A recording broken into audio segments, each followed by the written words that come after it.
Well, welcome to Acoustic Alternatives. I'm John Bommarito. The show is supported by David Palmer, a realtor who's in the Detroit area, an associate broker realtor serving clients in the Detroit area. And you can find more about David at dcpalmer.com. And we're going to talk more about David in the middle of the show. But I am so grateful that he lets me do this, because without him, I can't have all the nice video that Max is doing for us.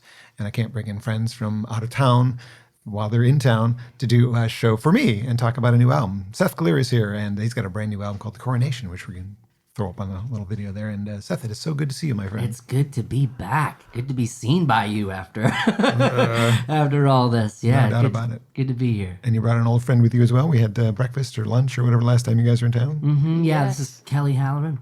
Kelly, welcome back. Thanks for having me. Kelly and I pleasure. went to high school together. Oh my goodness. We've known each other quite a long time. I've got friends that fall into that category. I love still connecting with that. The basic thing about reunions when I talk about them with other people is you stay in touch with the people you want to stay in touch with. True. And there's Kelly. Yeah. Because you wanted to stay in touch with Kelly. Yeah.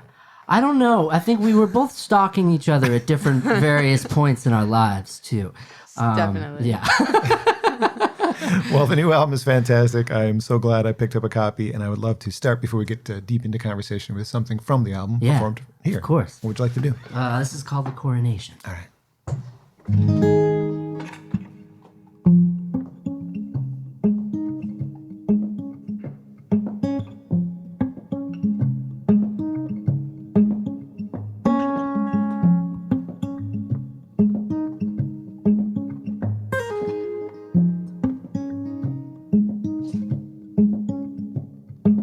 When this storm is all over and there's no risk of exposure, will we still stand where we stood? Will it be back to business as usual? Can we build a world more beautiful than we ever thought we could? Welcome to the coronation, where all creation gets an invitation to a new world order. I'm talking about a liberation from my story of separation, where together we find salvation, love with no borders. It's just around the corner.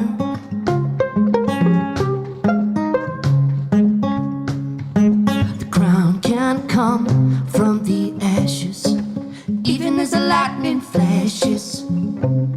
We will use the sparks to see the myth that fuels our compulsion, that keeps us in perpetual motion, stealing our humanity. Welcome to the coronation, where all creation gets an invitation to a new world order. I'm talking about a liberation from my story of separation, where together we find salvation, love with no borders.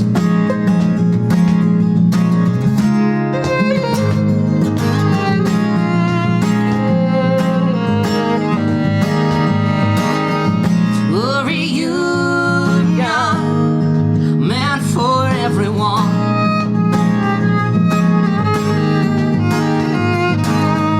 A reunion meant for everyone. Everyone. Welcome to the coronation, where all creation gets an invitation to a new world order. I'm talking about liberation from my story of separation, where together we find salvation, love with no borders. It's just around the corner. It's just around the corner. Yes, I'll meet you around the corner. Come meet me around the corner. Title track from Seth Glier's new record, The Coronation, on Acoustic Alternatives, available on Empress Records and available now because it came out like a month ago. I kind of lost track. Yeah, like 3 weeks ago. It's been a while. Yeah. So fantastic, fantastic new record. Thank you. It did take a little while for me because you have not really stagnated and stayed in like one lane, which is great. But it was like, oh, this is different. And so I kept like I had to filter it through. This is different through. This is Seth. I have to accept that Seth's doing something different. That's okay. Yeah. Album number 8, according to AllMusic. Is that true? According to AllMusic, there are 2 before The Trouble with People that I don't own. The pre-puberty collection. Those are not available to me. It's going to be another release. We're gonna box set that at some point. I want to track those down. I still want to hear what they sound like. I'm curious. Oh, I'll Look in the garage. You don't want to hear what they sound Actually, like. I do. But yeah, maybe I'll send you a link to something. Okay. Yeah, this is my 6th on Empress Records, and so we've been making albums together on that independent label for 10 years, which is pretty remarkable in this business. I'm very grateful for their support and over this whole pandemic too. It's been really, really great to have them as supporters and allowing me to make music. And yeah, I've always. I first fell in love with blues music, and I was playing that's when I met my best friend Ryan Hummel, who I first came to Ann Arbor with. And, so I've loved all kinds of different genres, and then on this album, having the time to really dive into some of the other production elements, I really approached this album from a production standpoint a bit like creating collages. I wanted to capture a lot of material and a lot of different kinds of instrumentation. And also in the last few years, I've had the luxury of being exposed to so many different kinds of international music through a cultural diplomacy program that I'm a part of with the State Department. So I would be introduced to all of these different sounds and different instrumentations. And certainly on the Coronation, we brought in like a viola da gamba and a dan bao from Vietnam, and all these different kinds of instruments. And it added to the general sort of worldly spirit of the whole thing. It's a cool record for sure. Yeah, guest thank you. vocalists and all. There's a lot to talk about. We'll get back to it. I want to back up. As you mentioned, you've known Kelly since high school. Where did you grow up? Where was home, or maybe it's still home? Yeah, well, Kelly and I both grew up in a small town called Shelburne Falls. Famous for the Bridge of Flowers, the town of about 1,000 people, and maybe it's like 1,300 now. But a lot of maple syrup farmers and Apple apples, orchards, and apples for days. It's great. It was a great town to grow up. You still live there. I do. I've moved about 50 minutes north to a town called Holyoke. My wife and I just bought a house right before the pandemic. Massachusetts? In Massachusetts, yeah. So Western Massachusetts. And it's great. It was I really associate as a small town kid, and I've certainly benefited from the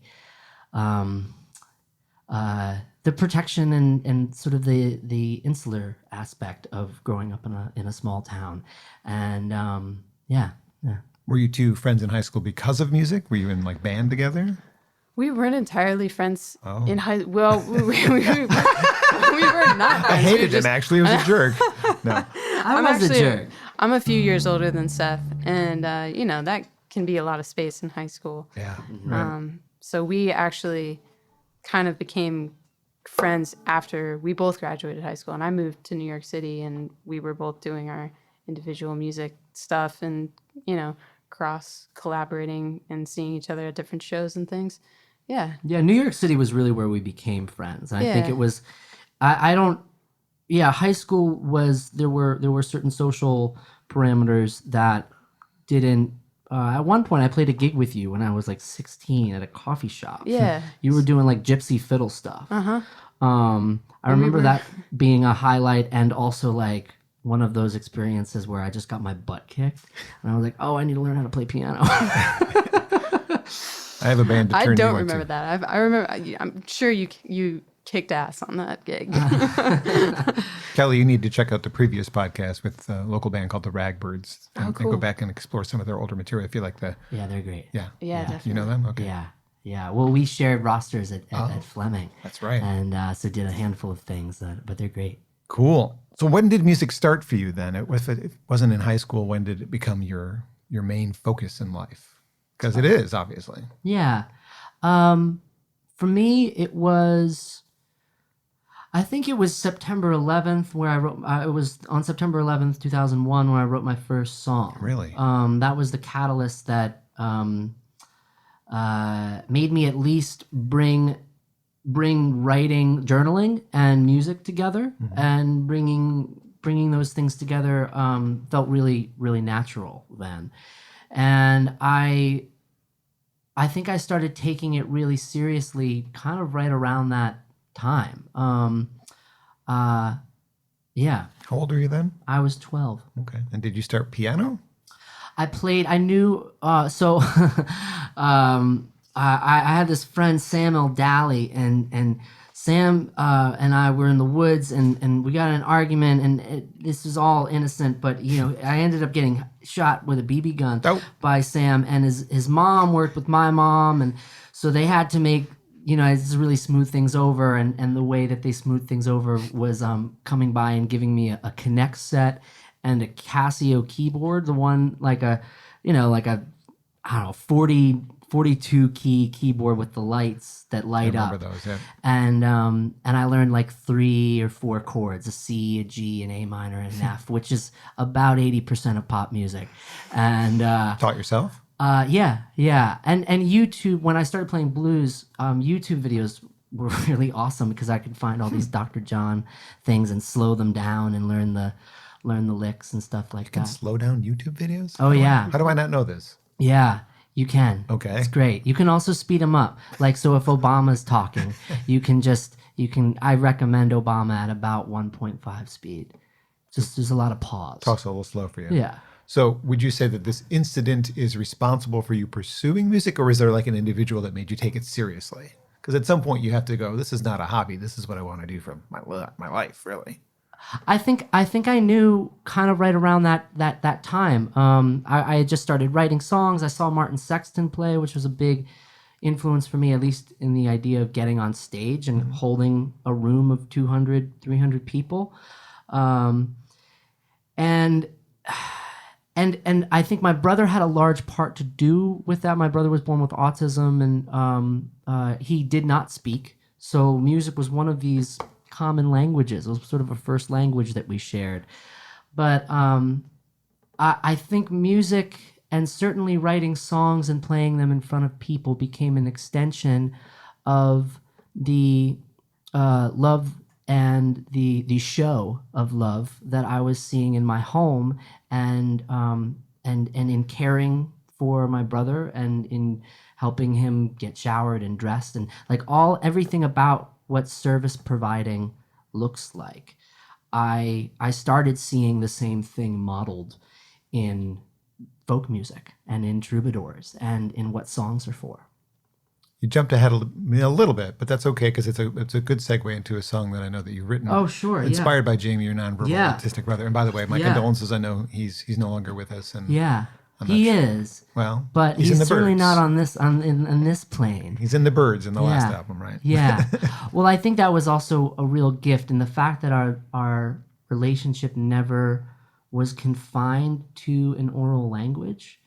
The transition of a dialogue with him into whatever happens after this was like so. It felt like it took a bit to turn the page, but it was really as simple as just kind of turning the page. Yeah. It's a beautiful song. It's an older one called Love is a Language. Yeah. Seth Glier on Acoustic Alternatives.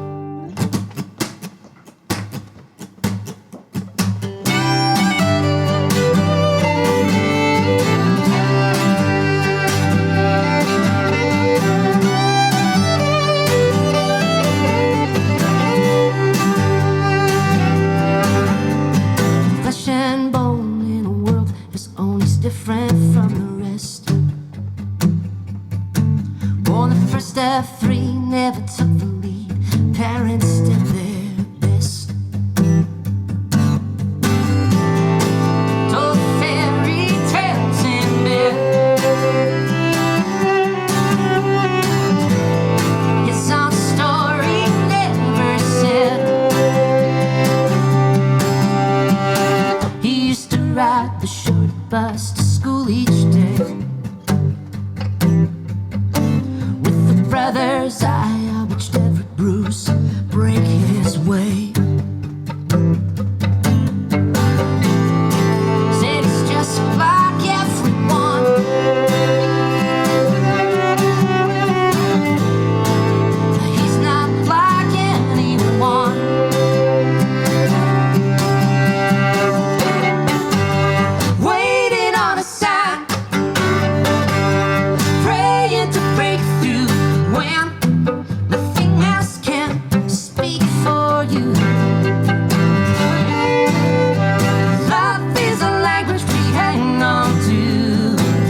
be alright.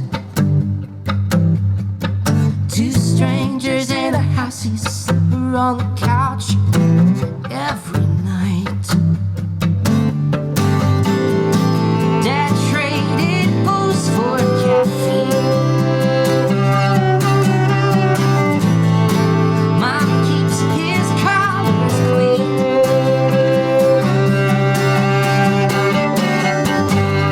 Waiting on a sign, praying to break through when nothing else can speak for you. Love is a language we hang on to. Love is a language we hang on to.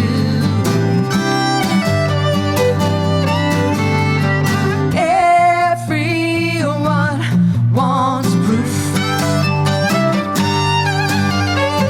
No one wants the truth.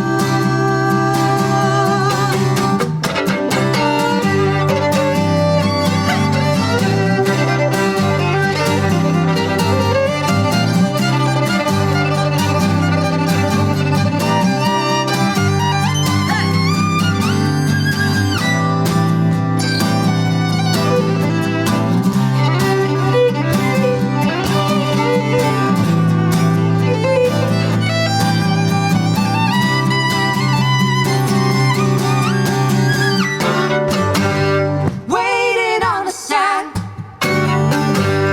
praying to break through when nothing else can speak for you. Love is a language we hang on to. Love is a language we hang on to. Love is a language we hang on to.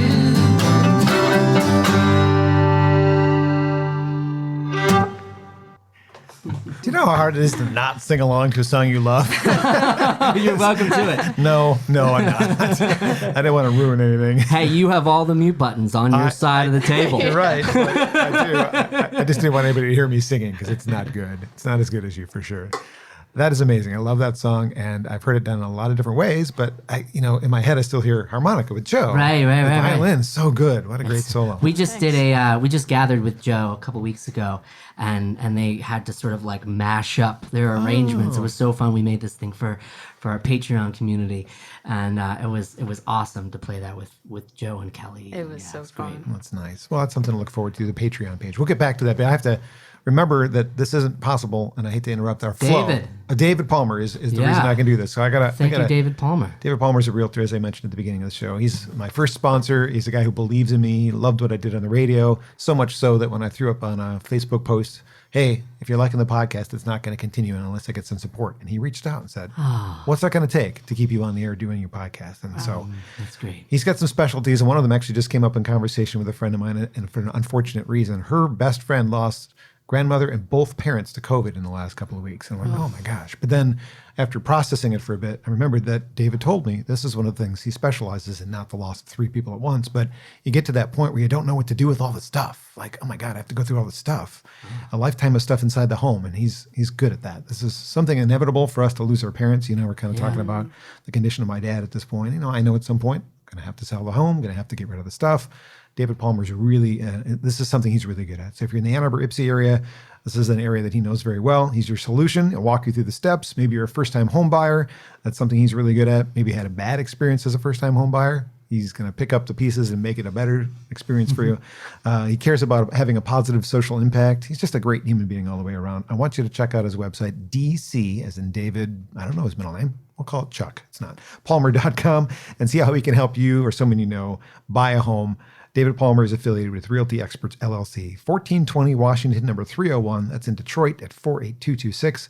That phone number is 313-759-9558. And if you're watching this podcast on YouTube or Facebook, we're going to have some links below there for you. You can click on those as well. So back to Seth Glier and kind of talking about your life and how your brother influenced that song, obviously. Has he been an influence on your lyrics all along?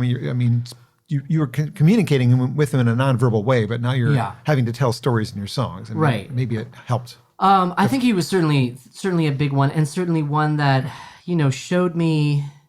We would have a sort of a whole world in the morning. There would be a whole experience in the 50 minutes that it would take to get him up and get him ready for his day before I would go to school. So that really flipped my lid upside down in the way of understanding that there's a lot of different realities going on. But from there, some of my real mentors were a lot of the folks that took me to come through Ann Arbor and play at the Arc for the first time. Folks like Livingston Taylor. In my notes. Ellis Paul has remained to be was a huge influence early on and has become sort of one of my best friends. And Saw you as a guest on one of his shows on his Patreon page. yeah, we write together once a month or so, and we've written some songs on each other's albums, and folks like Livingston really instilled this sense of the Great American Songbook, and Harold Arlen and Hoagie Carmichael and Berlin and Jerome Kern, and really knowing those songs, studying those lyrics, like "I'll be friends with the sparrow and the boy who shoots the arrow if I only had a heart," and just this masterful, and where Ellis really exposed me to the world of Woody Guthrie, Right. and Towns, and these troubadours that were putting sort of social political statements inside their songs, not in a preachy way, but doing it by implanting some of these things in the lives of the characters that they were writing about. And I think that diving into that music, learning how to love that music, really instilled the sense of how we tell a story has the power to change a story, Yeah. and that has definitely reverberated through my walls for the last 10 years.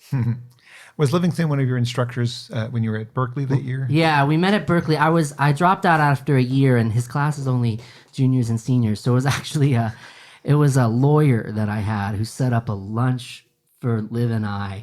My attorney was actually Cass Elliott's sister, Leah Kunkel, who sang backgrounds on Handyman and for James, and had her own record and has an amazing voice. But so through her, I had lunch at the Berkeley Caf with Liv, and I was like, I think I'm dropping out of college, and he's like, you should do that and come on the road with me. And that's Nice. That's kind of what happened. So there was did you spend any time being like a local musician before you took that leap to touring musician, or you just kind of went out and went? Well, yeah, as much as I could in Western Mass, there was, for the most part, Western Mass had the infrastructure of, I was waiting tables at the Iron Horse Music Hall and working in the kitchen there, 16 and 17. And that was one room to play, but you can only play there once a year. And the rest was like a lot of open mics. And Western Mass has some really wonderful things, but it's not like New Orleans where you can make your living, playing clubs 4 nights a week. Sure. Yeah. Was there touring, you have to kind of decide piano versus guitar. You play both. Yeah. Clearly, because you're playing Yeah. guitar today, and piano was the first instrument I think I remember you playing on tour. Oh, interesting. Yeah, piano is always my predominant instrument and the one, my first love for sure. I want to think about the gateway song, as I mentioned, "Gotta Get Away," the song that turned me into a fan. It's a piano song. It starts Yeah. out with the "Put-dum," and so Yeah. in my head, you're always a pianist first, no matter what it was to you. I play guitar because of something Ellis Paul said to me on tour. Pianos are heavy. Yeah, he's like, here's a chiropractor. No. Learn from Ben Folds. He knows. No, it was interesting. I was always a really good piano player. I worked on that, but for a singer-songwriter, in college I was playing. What I would do for money is I would play on other people's records. So I played on Richard Chindel's records and Antje Duvakot records and other things like that. So I was always competent. It wasn't just 4 chords for me. And what Ellis said to me one night was that the piano playing is blinding some of the songwriting. Like that you are a good songwriter, but perhaps people might not hear that through the initial impact of, wow, he's a good piano player. And so I picked up guitar in part because I didn't really know how to do it. And I think the first song I wrote on guitar was a song called "Plastic Soldiers" with Ellis. And it just changed the lane a little bit, because I am not virtuosic on this instrument at all, but it informs it's a different part of me. Yeah. So you don't really have a preference necessarily. Well, I guess when it comes to songwriting, maybe it's easier to write on guitar. Well, it's certainly more portable. They're very different. Like, for instance, even on that last song, "Love is a Language," I wrote,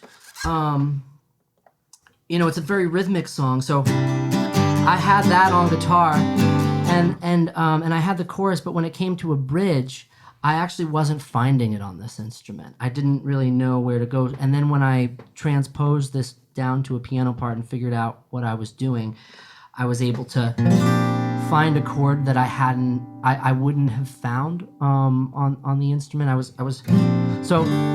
would find different different like footpaths. It's like if you're hiking a mountain, there's a lot of ways to get to the top of it. I saw a quote on your website that I don't remember seeing before, and it really stood out to me because I agree, but it's a good thing, and you obviously thought so too. The music of Seth Glier veers towards being undefinable. Paste Magazine, indefinable, not undefinable. Oh, great. That about sums it up, because there are artists that you hear and you go, like, I love David Wilcox, but if I want to turn him on to somebody, I go, well, if you like James Taylor, you probably like David Wilcox. Uh-huh. I can't do that with you. I don't have like a point of comparison. Seth Glier is Seth Glier. He's unique. I don't think that quote sums it up. He's indefinable. Well, that's a good thing, unless you're trying to be insulting, and I hope you weren't, because I don't know. You could take it as insulting. I don't. Yeah, I try not to take anything as insulting, but I'm sure that cuts both ways. I'm sure I've had conversations with my record label about that. What box do we put? Yeah, couldn't you just pick a lane by now? No. Yeah, I don't know. I think that's one of the great things about this. I'm 32, so I don't. I'm at the point where I'm certainly not going to be a pop star, and past that, and when I'm looking at this next generation of songwriters that are coming up, one of the things that excites me the most about it is how genre is just evaporated. It's just gone. You're right. It didn't matter before. It was a thing that was created ultimately for capitalistic purposes. And it's one of the things that I'm really excited about. The flip side is I also find that a lot of music sounds the same now. That's another good point. So I do think that there's a way, but I like, a great example is I'm a big fan of John Baptiste, and that's someone who dances between genres all the time, and it is completely irrelevant to his success, and certainly to the experience of his musicianship. Well, you surrounded yourself with great musicians, Kelly included. Tours with Ryan Hummel, we mentioned. Tours with Joe Nerney. Do you have any highlights of these tours that you can think of, as far as you've done solo tours too? I've seen you do the solo thing. Think of a tour highlight that might include, I don't know, either or all three. Oh, Kelly, do you have some? You might. Such a good question. Yeah, it's a great question. It's so hard to tell because there's this huge space in between touring before COVID and after. Yeah. The year and a half. So I'm bringing up memories of like 2 weeks ago. You know what I mean? And I can't even think of. I don't know. A highlight this morning was us doing our rapid COVID test this morning and trying to read the directions and just try to be safe. And it brought us both very much into the moment of all of this, but also into the humor of how terrible things are. Yeah. This is what I have to do to go to work. Yeah. And I wish more people understood that. One highlight that I'm remembering is actually one with Joe. And it was like the first couple weeks of touring with Joe. Again, we knew each other for a long time. And for those of you who are just kind of coming into my world right now, thank you. And some context around Joe is that Joe was sightless. And so Joe would always be in the passenger seat. Well, I hope so. And one morning we did a Day Trotter taping, and we were rolling pretty hard in the first couple weeks of that tour. We're not pacing ourselves, and so Joe's reaching down, and we had just come from Michigan, and someone had given us a bunch of Bell's Two Hearted Ale, which is my favorite beer, and. And so Joe reaches in and clinks around, and he opens up a beer, and he starts drinking it on our way out of Davenport, Iowa. And then he finishes it, and then he goes, well, the beer I had for breakfast wasn't so bad. I'll have one for dessert. And he had another one, and I had not. Then we had a whole conversation about Chris Christopherson. When I had not known that song, I didn't know the world of Chris Christopherson. I didn't know that song either. What song is that? Sunday Morning Coming Down. I don't know that song. It's an amazing song. And fast forward 3 months later, we're on the Cayamo cruise, and I'm with Joe, and we're doing an In the Round, and it's myself, Holly Williams, Joe Purdy, and Chris Christopherson decided to sit in and just be the special guest. And so we're all pinching ourselves and having a blast. And then Chris starts doing Sunday Morning Coming Down. And I'm sitting there at the piano. No one's going to touch their instrument.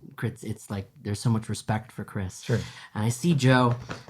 He's tapping in his pocket, and he sees he's got a harmonica, and it's in the key of the song. And I'm like, oh, go for it. First verse goes, nothing. Second verse goes, nothing. Third verse, he's just patient, waits, comes in, and it just melted everyone in the room. That's awesome. And it was just this amazing moment. And at the end of the song, Chris looks over at Joe and waves at him. Well, I mean, sometimes we forget, right? Yeah, totally. And it was great. It was those awesome. kinds of things where you realize, like, just ride. Just buckle up and ride. That's awesome. Yeah. That's awesome. He was such a great. His voice, for one thing, is just like perfect radio voice. Well, yeah, and he taught broadcasting for a number of years. Yeah. That was his world. And when as radio switched to more of a digital format, it really he was very isolated by that transition. Yeah, that's rough. Well, something cool that happened to you along the way is one of your albums got nominated for a Grammy, and it's cool. Unfortunately, it wasn't necessarily for songs or performance. It was the best engineered or something like that. Yeah. Right? But still cool. But like, how did that really affect you? Like, did you go, oh, I've been nominated for a Grammy? Or wait, no, my record was nominated for a Grammy. Oh, Does it feel like you, or does it feel like your record got nominated? Both. I engineered the album in my parents' basement. Oh, you did it. Yeah. I didn't know that. So and High five. high five. Indie artists don't normally get that kind of recognition. Yeah, it was. I also got really lucky. I happened to. There's a guy named Kevin Killen who mixed that album, and he did like U2's Joshua Tree and Peter Gabriel's So he was a cool kid in high school. Yeah, and then we all went to prom together. But it was great. I found out on Twitter while watching Family Guy with Ryan in Denver, and it changed about a year of my life tremendously. And it changed a lot about my life. I mean, it's still one of those things that it's not every gig, but then there's those gigs where it's like, oh, I if it wasn't for the Grammys, I would not be in this, like, playing around this campfire in Denali for these people. Yeah. And it's wacky and wonderful, and I think you and I have talked maybe a couple times around how I think it also served a little bit as a distraction for me. In regard, it took my eye off the ball, which was and now remains to be a 3-minute time capsule in a room of 200 people, and that's the whole thing for me. It all revolves around that. It's all about the song. And I the Grammys just brought other distractions along the way. Yeah.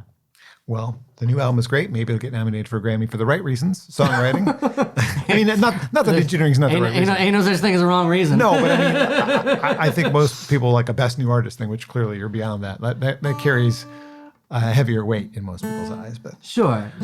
But this is a great time to transition to another song from the Coronation. What would Yeah. you like to do? What would you and Kelly like to do? Because Kelly has to play it too. Yeah, this is a song that I wrote with our mutual friend Maya Sharp. Oh. And this is called Breathing It Back. It was inspired by a line of poetry.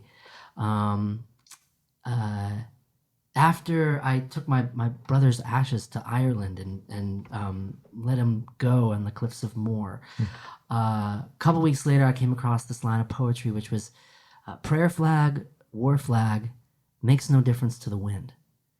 And I loved that. So this is called Breathing It Back. Beautiful.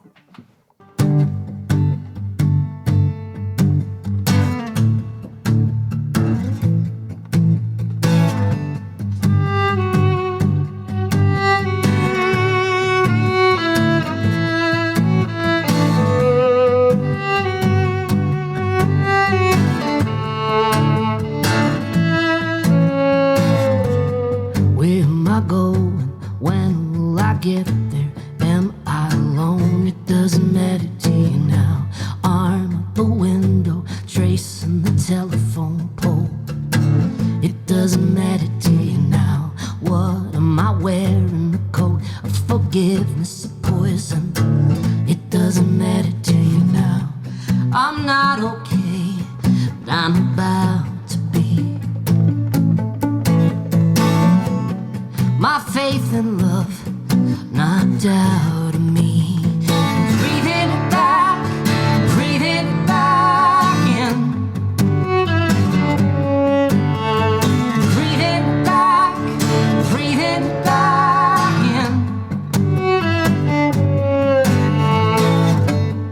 What am I doing? Raising up a flag of love or war? It doesn't matter to you now. What am I dealing in smoke, in whispers, in ashes?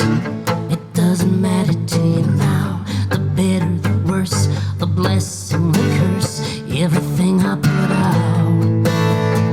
Breathing it back in. Breathing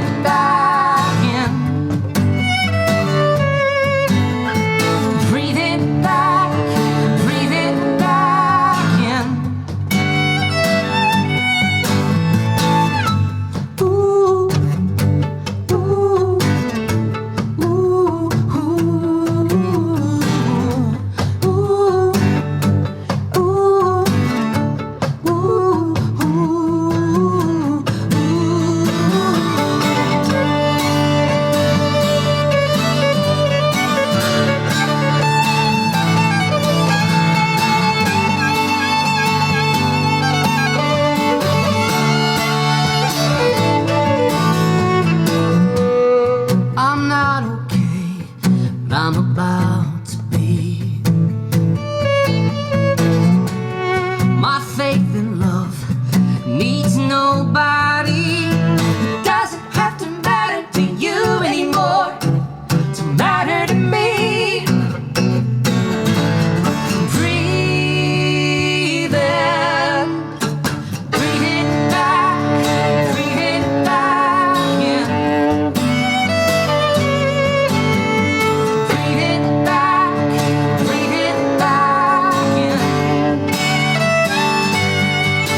Breathing It Back from the new album, The Coronation, Seth Glier on Acoustic Alternatives. I'm so glad you brought Kelly with you. She's really adding a lot to this She's session. amazing. Oh, thanks. Thank you for being here, Kelly. I really, I mean, you don't have to be. You could have been sitting in the car enjoying lunch or something. I I don't know. much prefer being here with you. I'm sure you do. Well, this is a great transition into talking about songwriting, because I wrote some notes about songs from new albums and favorite lyrics, and I think about favorite lyrics from previous albums. You threw Plastic Soldiers out there. That's definitely one. Man I Used to Be, Walk Katie Home, Gotta Get Away, all ones that really reached me lyrically. If I could change one thing, Standing Still. Changed my, I mean, I already liked you, but that changed my opinion of you, and it changed me. Oh, Because it made me want to be more like you in that regard. The Standing Still song just hit me in a way that I couldn't, he's damn right. Stop just talking about doing stuff. Actually do stuff. If you're going to do it, walk the walk, right? fool them again, Kelly. Fool them again. Well, you had me fooled. But Thank you. on the song you just played, I had it in my notes. It's kind of like the antithesis of a song. We've all been through some difficult things in the last year and a half, 2 years. The Louis Capaldi lyric from one of his songs was, time heals, but this won't. Oh, yeah. And you've given me the opposite lyric in this song. Yeah. I'm okay, but I'm not okay, but I'm about to be. Yeah. Yeah. And Yeah. I heard that and I'm like, oh, God, Yeah. I hope so.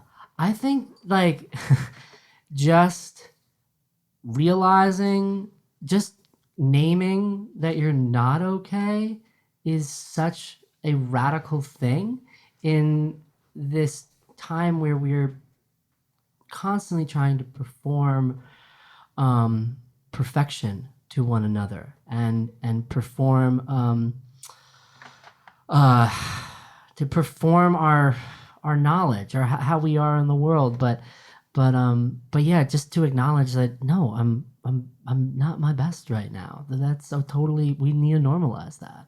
I'm not. I haven't been. Yeah. I don't know how you've been, but it's been a rough ride. Yeah. And so your song helps. Thank you. Well, thank you. One of the songs that I like on the album that you're not doing today, I don't think, but I don't completely understand it. And I think, well, I can just ask him because he's there. It's The Gift. If you're going to betray me, don't tell me it's a gift. Please Yeah. explain why I don't understand that. What am I missing? If you're going to betray me, don't tell me. So let me back up and kind of go into it. The first lyric, somebody taught it to you, you learned it from them.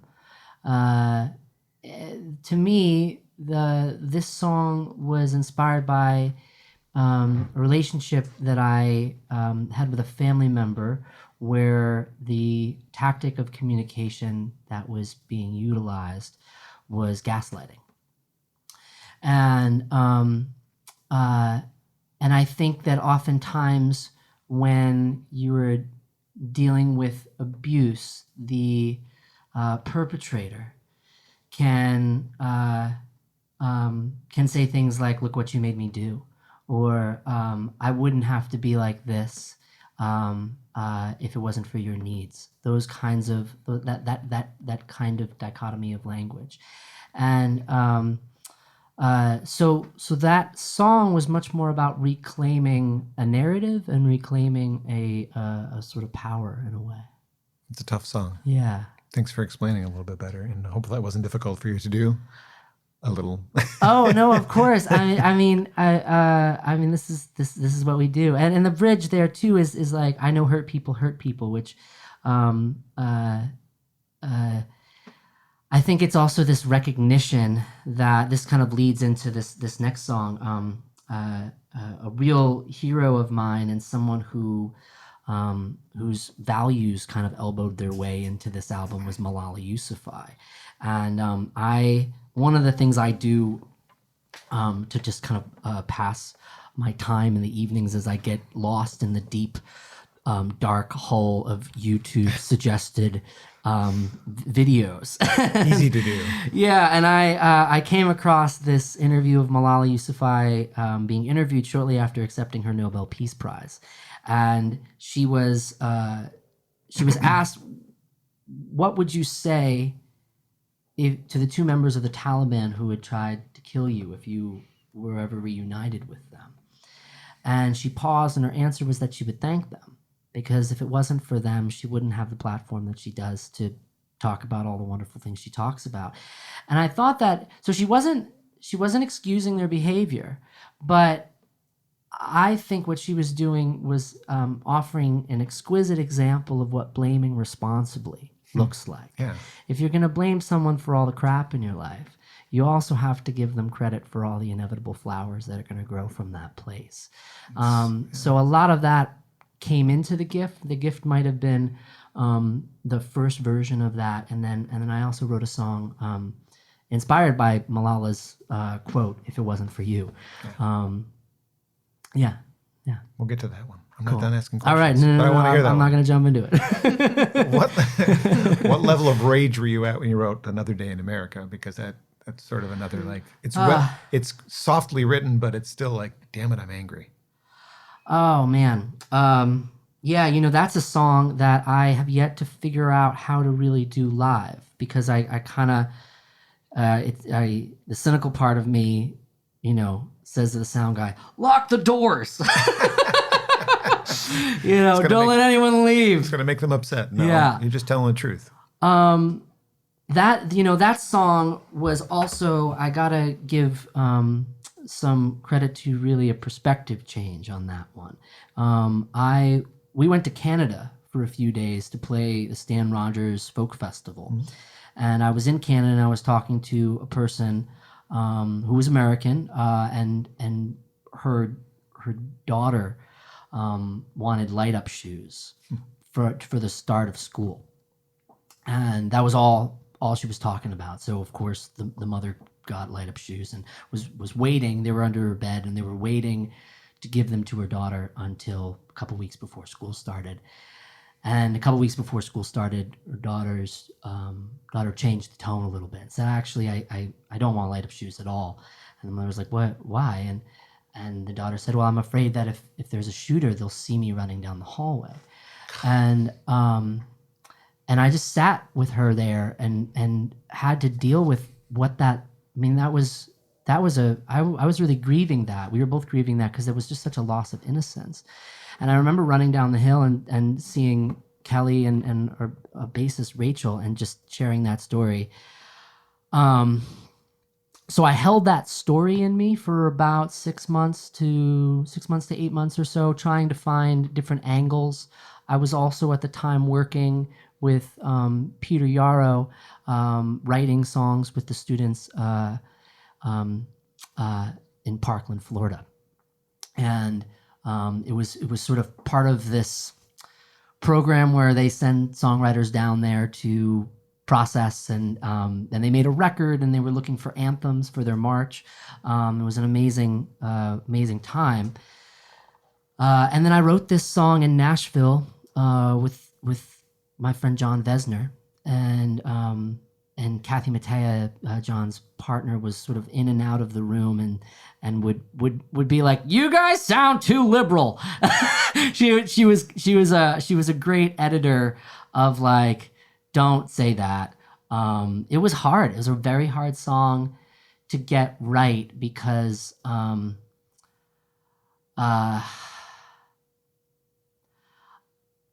wanted. It's one of those subjects where people can get really tribal really quickly on, and I wanted to keep it in the sense of to bring everyone back into that place of what innocence feels like as a child, and we've all lost some, and we all lose so much each day. Yeah.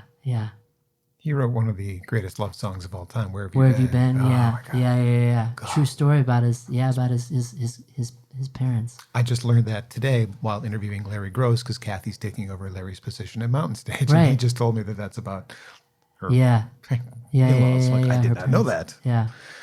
Another song on the record, Till Further Notice, really encapsulates the period we're in right now. And I think as we look back on this decades from now, that's going to be something people are going to turn to music to kind of remember what we were going through. Yeah. And I think that's one people will go back to, and it'll help them. We were just talking at breakfast about that. I was like, "Should I play that song tonight?"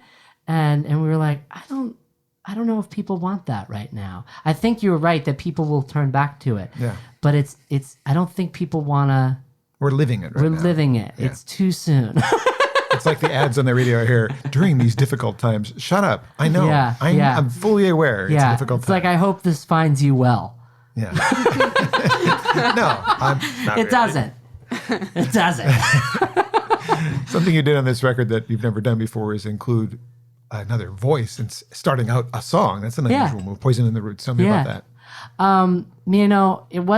There wasn't a whole lot of premeditated thought in it. I wrote the song with my friend Steve Seskin. It was inspired in part by the death of George Floyd, and also I had a lot of regret. I did a gig last summer in the height of COVID. I flew out to Montana to play what was the only gig that wasn't going to get canceled last year. And I felt a lot of shame coming back for choosing capitalism over the safety of other people. And I was thinking a lot about how capitalism sort of wraps around racism, and they are linked at the root. And then I sent the demo to my manager, who also manages this incredible artist named Everett Bradley. And Everett sings with Hall & Oates, and he's in Springsteen's E Street Band, and just an all-around awesome guy. And he loved the song, and I said, how could we make this a duet? And like, just have with it. I sent him some tracks, and he took the first verse. We didn't really talk about it. He took the first verse and sent some congas and a cajon part, and it felt right. Yeah, there were a lot of things like that throughout this year where collaboration. I think a lot of artists were more open to collaborating this year than certainly in my experience in previous years. And Everett, he changed the song. I mean, it became so much wider. Well, people want to hear that one. They're going to have to pick up The Coronation. You can find it online on all the various sites. You can stream it, though. I think the best way for you to actually make your money doing what you do for a living is if people buy it physically. Is that true? Yeah, buying it from a show helps. Buying it from my website helps. And probably the best way to support me is through the Patreon format, which is, the way I explain it, is sort of like a CSA model for independent artists. If you like some of the fruit that we put out there, you're participating in us, making sure we can turn over the soil and plant new seeds, and it's that has really pretty much changed so much about my creative sustainability and my creative flexibility. I don't think I would have been able to dive into so many different genres this year if it wasn't for my Patreon community. And also, I don't know if you and I have talked about this yet, but one of the things, I'm just rambling at this point, but one of the things I loved about the pandemic was I started doing these weekly live streams for my Patreon community. And by like May, June, I was just so sick of my own songs. So then I did like Standards Night, or I did like a Nina Simone night. And there was growth in exploring those sort of thematic nights that touring would never have allowed to happen. Like, I couldn't just show up at the Arc and say like, we're gonna do the like Rat Pack stuff tonight, guys. Strap in. I'd be there for that. And but it was really that, something like that. I'm constantly trying to figure out how to implement more of that stuff into my life, and Patreon is one of the ways that I do that. Well, let's encourage people to look that up. All right, one more song from the new record? Yeah, of course. We talked about it already. Yeah, this is, as I mentioned, this was inspired by Malala, and I wanted to write this song. She said if it wasn't for you, if it wasn't for the two members of the Taliban, she would be in a different place. And so I wanted to write this song as a letter written to your perpetrator, but also make sure that the language in it from top to bottom could be, if you didn't know the story and you were just listening to the first time, that it could be scanned as a love song, because I think that that's ultimately what that sentiment is. Yeah, this is called If It Wasn't For You.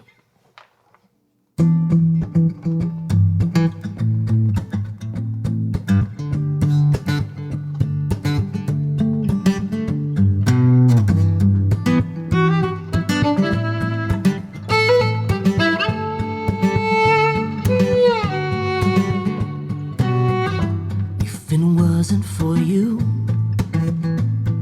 I'd be someone else, different version of myself. Before I even knew, the door that you blew open changed forever in a moment. If it wasn't for you, can't imagine who I'd be. You're such a part of me, a part of me. You were the proof, the truth I needed to believe. I don't know what I'd do if it wasn't for you.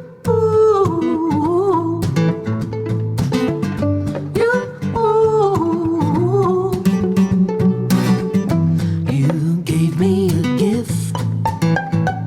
You taught me to be stronger. Well, you punctured through the armor. Water under the bridge. The things that I got over, standing on your shoulder.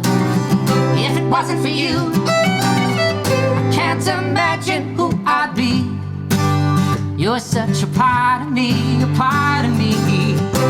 You were the proof, the truth I needed to believe. I don't know what I'd do if it wasn't for you.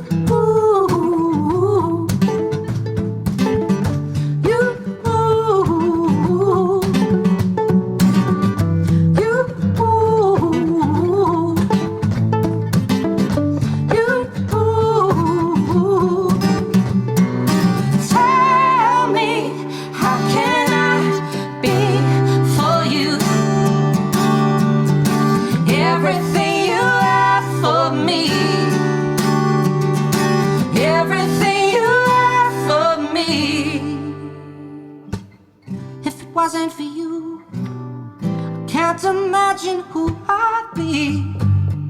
You're such a part of me.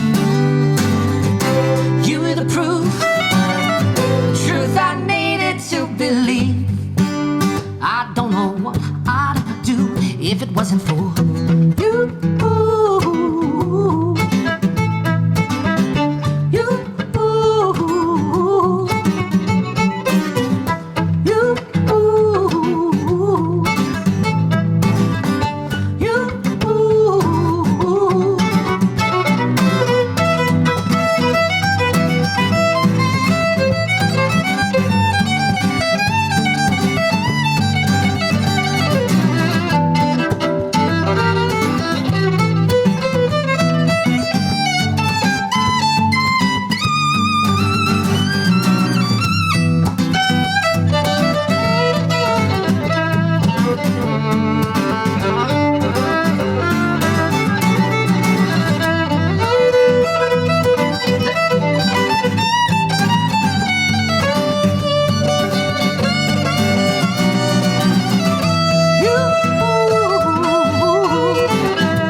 So great. And yes, I actually did unmute myself for one of the oohs. Yeah.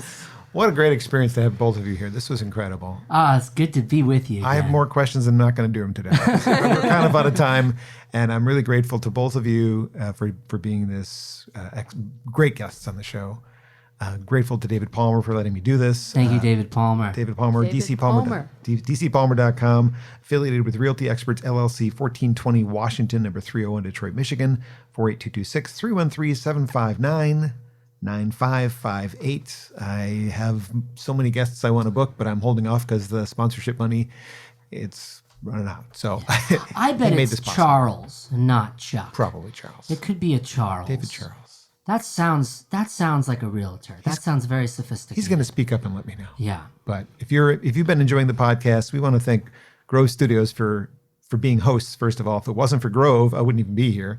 They invited me to do a podcast in the fall of last year and said, "We want you to do your own." They wanted me to be a guest, and then they wanted me to do my own. So without this fantastic space in Ypsilanti that I've been doing the podcast from mostly, except for one exception, this wouldn't even be happening without them. So if you're a musician in the area and you're looking for a place to get out of your garage and need a place to practice, Grove Studios. I'm gonna give these guys a tour in a minute to show the other studios, but podcasts obviously can be done from here if you're looking for that. If you're a DJ and you don't want to make noise to disturb your neighbors, there's a room for that. So lots of options. Check out Grove Studios online. Follow their Facebook page. They throw events. It's a really cool organization that I've been invited to be part of. And again, thanks to everybody who makes it possible. Seth Glier's new album right here. It's called The Coronation. Thanks again. And we'll have another episode coming up soon. I believe the next guests will be the Accidentals. So stick around for that. Thanks for being here. Thank you.